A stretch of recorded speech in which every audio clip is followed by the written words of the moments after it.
आपलं reproductive career यशस्वी करण्यासाठी किंवा आपला ओव्हेरियन रिझर्व्ह जो आहे तो मेंटेन करण्यासाठी मुलींनी या 4 गोष्टी कधीही करू नयेत.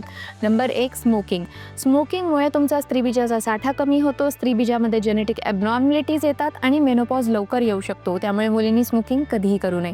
नंबर 2, प्लास्टिकच्या बाटल्यांमधनं पाणी पिणे किंवा प्लास्टिकच्या कंटेनरमध्ये अन्न गरम करणे. ह्याच्यामुळे एंडोकाईन डिस्टर्बिंग केमिकल्स अन्नाद्वारे तुमच्या शरीरामध्ये जातात आणि तुमच्या मासिक पाळीचं चक्र जे आहे ते विस्कळीत होतं. त्यामुळे प्लास्टिकमधनं कधीही काही खाऊ नये.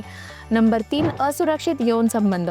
असुरक्षित शारीरिक संबंधांमुळे क्लमिडिया आणि गोनोरिया या विषाणूंचं तुम्हाला इन्फेक्शन होऊ शकतं आणि हे इन्फेक्शन कदाचित तुमच्या लक्षातही येणार नाही आणि तेव्हाच तुमच्या अन्ननलिका देखील बंद होऊ शकतात. त्यामुळे मुलींनी असुरक्षित शारीरिक संबंध कधीही ठेवू नयेत.